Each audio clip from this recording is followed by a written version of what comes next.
Hi everyone, I hope आप लोग मस्त होंगे। आपकी पढ़ाई भी अमेजिंग चल रही होगी। तो आरपीएफ कांस्टेबल का 2 मार्च से एग्ज़ाम होने वाला है। तो करंट अफेयर्स और जीके जीएस को लेकर के बहुत सारे डाउट है कि कैसे सही होगा और मतलब किस तरीके से अपना नंबर जीके जीएस में सही कर सकते हैं। और एसएससी जीडी का जो एग्ज़ाम हुआ है उसमें कौन से चैप्टर से मोस्टली क्वेश्चंस बने हुए हैं।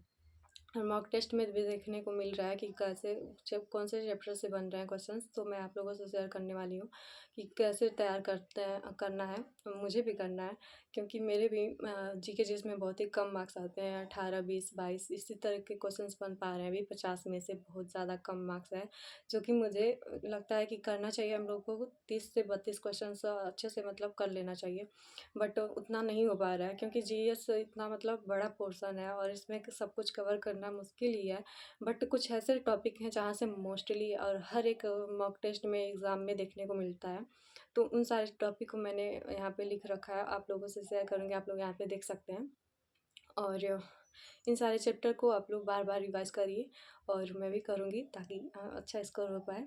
तो चलिए नाम जान लेते हैं कौन से ऐसे चैप्टर्स हैं जिनको मतलब याद करने से आपका भी जीके जीएस में नंबर इंक्रीज़ हो सकता है। ठीक है, तो सबसे पहले पॉलिटी की बात करें तो पॉलिटी में जो भी इम्पोर्टेंट आर्टिकल्स हैं उनको आपको अच्छे से कर लेना है। जैसे कि मान लीजिए मौलिक कर्तव्य, मौलिक अधिकार, नागरिकता, इन सारे टॉपिक से मतलब मोस्टली क्वेश्चंस बनते हैं। और एसएससी जीडी में भी बहुत सारे हर एक शिफ्ट में एक एक क्वेश्चन, दो दो क्वेश्चन आर्टिकल से पूछे गए हैं, तो इसमें भी पूछने का चांसेस है।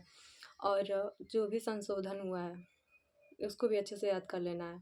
करंट अफेयर्स की बात करें तो करंट अफेयर्स में जो भी हाल फिलहाल में पुरस्कार वगैरह दिया गया होता है, खेल का आयोजन कौन से जगह पे हुआ है, कौन से खिलाड़ी कौन से मतलब खेल से रिलेटेड हैं, इस तरीके से याद कर लेना है। G20 T20 वगैरह जो हुआ रहता है उसको अच्छे से कर लेना है। करंट अफेयर्स में आपको 1 साल का करंट अफेयर्स अच्छे से पढ़ लेना है।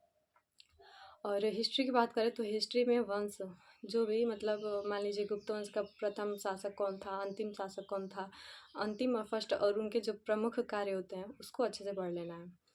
और जो कुछ इम्पॉर्टेंट वंश हैं उनको जान लेते हैं। गुप्त वंश हो गया, मौर्य वंश हो गया, मुगल वंश हो गया, जैसे कि चोल शासक हो गए। और विजयनगर साम्राज्य से ज़्यादा क्वेश्चंस पूछे जाते हैं। वैदिक काल, सिंधु सभ्यता, जैन धर्म, बौद्ध धर्म, इन सारे टॉपिक से अच्छे क्वेश्चंस बनते हैं। और तो आप लोगों को इसको अच्छे से कंप्लीट कर लेना है। ठीक है, और जियोग्राफी की बात करें तो नदी, बांध और झील और नदी और उनके सहायक नदी, उद्गम कहाँ से होता है नदियों का, इसको अच्छे से देख लेना है।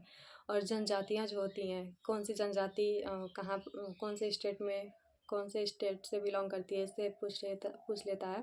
और कुछ ऐसे पूछे भी जा रहे हैं स्टैटिक के क्वेश्चंस की मतलब कि कौन सा उत्सव जो है मतलब कौन से जनजाति से मनाया जाता है, कौन से जनजाति के द्वारा।